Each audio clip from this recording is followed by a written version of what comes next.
Scrap Mechanic entered Steam Early Access on January 20th, 2016. About 4.5 years later, I found the game after stumbling upon the trailer for its upcoming survival mode. I purchased the game immediately and played in creative mode for the next few days as I wanted to get a feel for the game. On May 7th, 2020, I jumped into survival mode for the first time and was blown away. The first few days I played with my kids, with friends, and alone, enjoyed every minute of it. Looking back, it's no surprise it's my most played game on Steam with nearly 900 hours played. It's one of my favorite games of all time, but also the one that has disappointed me time and time again. Today I'm going to look at the tumultuous history of Scrap Mechanic Survival and look towards the future of where it's going. As mentioned, Survival Mode was added to Scrap Mechanic on May 7th, 2020, and it was truly a sandbox survival experience. What I mean by that was there was really no guidance on what you were supposed to do, where you were supposed to go. There were no quests, there was no story. You woke up next to your crashed ship and had to figure things out. Like most survival games, you had to harvest resources, stave off hunger and thirst, and build yourself a base. With the game being early access, I expected the game to get frequent updates, and the first couple days after Survival Mode was added, there were a bunch of bug fixes, leading me to believe that the developers were on course to adding more content. About a month and a half after the Survival Mode was added on June 24th, 2020, the first content update came to Scrap Mechanic, but it was a very minor one. Chemical containers, batteries, and fertilizers were added to the craft bot, which is the main workbench in the game. Cotton seeds were also added to the trader, who's the first NPC you'll come across, and the reason that was done was because of the procedural generation. The biomes the cotton spawns in didn't always spawn near the start of the game, and cotton was needed in a lot of the recipes, so they made cotton available at the trader, who you could trade with, and then plant it at your own farms. At this point was the first signs of trouble, when the next update didn't come until about 5 months later on November 19th, 2020. Another minor update that added beacons to the craft bot. The beacons could be used to mark important locations. The logbook was also added, which kind of guided you around the main points of interest. Oil ponds were added to the desert biome so you could farm oil much more easier. And 6 cosmetic t-shirts were added to the loot pool that you could find when exploring the world. Little did I know at the time that this was going to be the last content update or actual any update for survival mode for about a year and a half. It wouldn't be until May 31st, 2022 that survival got any more content or updates. In this update, which is also part of a bigger update for the game, the tutorial was added to survival mode. You'll run into this or experience it when you start a new survival save, and it's much different than when the game was initially launched. When you initially launched, like I mentioned, you just woke up next to your ship and had to kind of figure things out. Now with the tutorial, it walks you through how to fix the ship, you get the logbook, you build yourself a little scrap car, and it takes you to the mechanic station. So it kind of walks you through the early parts of the game, which is certainly helpful for new players, but kind of takes away from the experience of having to figure things out for yourself. At the time, I kind of thought that hopefully this would be the biggest gap in updates for the game, but unfortunately it wasn't. The next update wouldn't come until December 5th, 2024, about 2.5 years later, and this was the physics update. So they added a new physics engine to the game, or messed around with the physics engine, to kind of optimize the game. And this was something that they had been working on for quite some time, and it was honestly something that the game needed because the game had many optimization issues. If you're not aware, Scrap Mechanic is built on a custom game engine, which was made just for dealing with all the physics in the game. Certainly no easy task, but definitely going to be more difficult using your own game engine and trying to optimize it. And that's something the developers have been working on for years. So as you can see on the timeline, survival modes really only received 2 updates and 2 small updates over the course of the 5 years of its existence. Certainly disappointing for those of us who were looking forward to frequent updates and honestly having the game be completed by now. So the lack of updates begs the question, why is the game in early access? So let's skim through here and just read the important parts of this other Steam page. Why early access? We're now at a point where we need your feedback so that we can evolve the game in the best possible direction together. Approximately how long will the game be in early access? Since we take the feedback we get from the community incredibly seriously, our workflow has to be flexible and intuitive, which makes it difficult to give an exact final release date. We need to make sure we have enough time to improve the game with the feedback we collect and make sure that survival mode will be as awesome as our mechanics would come to expect. Then down here, how are you planning on involving the community in your development process? We frequently communicate through Twitter, Facebook, YouTube, and forums. We post videos and devlogs to keep players up to date on our latest progress. We take in as much feedback as we possibly can from our awesome players, but the sheer amount of comments and posts mean that it's not always possible for us to respond individually all the time. We focus on everything we receive that's constructive and helpful, and we keep adding to and improving the game based on the feedback we collect. So let's take a look at how well Axolot Games, the developer and publisher of Scrap Mechanic, has done with communicating with the community.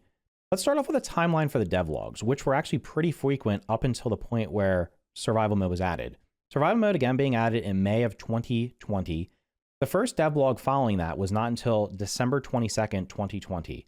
The main things shown in this were the underground mine, the trash bot, sticky wheels, a new crop in the hot chili, and plasma drills. So there was a big emphasis on the underground environment that was being added, which is going to be a theme for most of the devlogs going forward. Now, 3 months later, on February 23rd, 2021, the next devlog came. In this one, they showed off cable bots, which was a new enemy, the digital clock, which would allow you to tell the time in the game, as well as introducing the mention of a quest system coming to the game, which was certainly welcome, as the game definitely needed something to kind of push you along and help you unlock things. About 7 months later, on September 17th, 2021, devlog 22 came. This showed off more of the underground. They mentioned the wedge update for the first time for survival. They also showed off the battery charger and a couple of NPCs, one being a human and one being a walk. About 6 months later, on March 11th, 2022, devlog 23 came. This showed off more of the underground. They showed off the turret seat, the Sawbot, the ore collector, and crusher, and a teaser for the trash bot. 7 months later, on October 4th, 2022, devlog 24 came. For the first time, they showed off the miner bot. They showed off the grow bed, which would allow you to grow crops and transport them on a vehicle.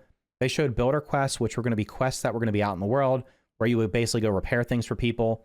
And they also showed off a new warehouse, which is the dungeons in the game. 5 months later, about 5.5 months later, on March 23rd, 2022, devlog 25 came. This showed off a couple of new tote bots, a couple of new tape bots, and they said they were aiming for the release of Chapter 2, which is the big update for survival, by the end of 2022.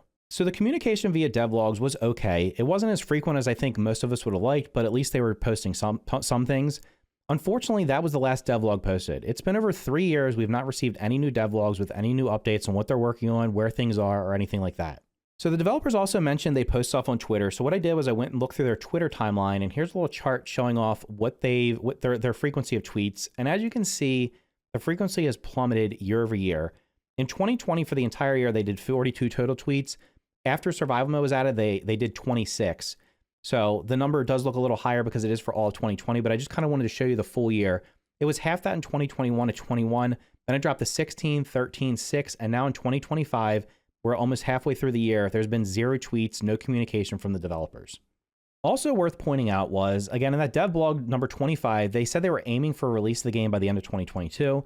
If you check their Twitter feed, they also said they were aiming for the release of Chapter 2 for survival mode, which is the big update, by the end of 2023, and then again by the end of 2024.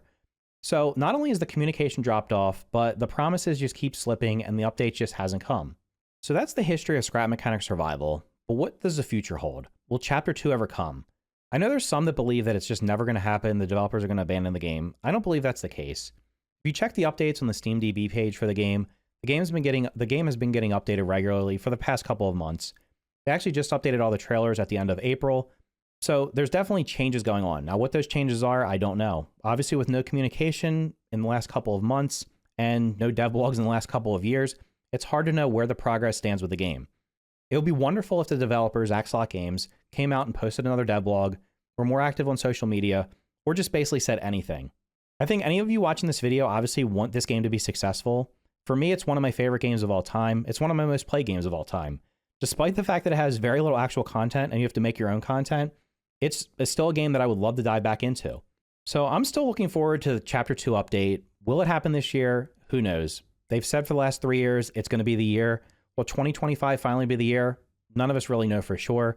Hopefully it's the case, but I don't really know either. I'm just looking forward to the day where I can jump back into the game, take on all those new cool bots we showed off, explore the new POIs they've shown. And I guess the one big question I have is, why didn't they add in this stuff over the course of time? Like, why are they adding it all at one time? Now, for me, I'm kind of conflicted here because having played other survival games in early access, there is a point where it's like, if you do the same content over and over again, or if you get piecemeal content, by the time the game releases, you're just kind of burnt out on it and don't really want to play it, or you've basically done all the content. But on the other hand, getting absolutely nothing for 5 years is like too far on the other extreme. It would have been cool if they would have just added a couple of bots here and there, add the new POI, add some of the new crafting things they've shown off. That would have been more helpful for keeping people engaged with the game. It would have certainly helped them with testing the game, because my biggest fear is if this all gets added in one big chunk, I can't imagine it's going to be in a perfect state, especially with the custom game engine, which was obviously something they made themselves, difficult to optimize. And I don't take for granted the job that they've done up to this point. I'm certainly not happy with the fact that progress has been super slow, but I know game development is super hard. If it was easy, more of us would be doing it. So with all that said, I'm just looking forward to the future of Scrap Mechanic. I really hope 2025 is the year we finally get Chapter 2. If it's not, I'll just deal with it. The game will always be in my backlog. and I'll pick it back up when it finally gets its big update. So let me know what you think about Chapter 2. Is it coming this year? Let me know in the comments down below. If you found the video interesting, make sure to hit the like button. Consider subscribing for more content just like this. Thank you for watching, and I'll see you in the next video.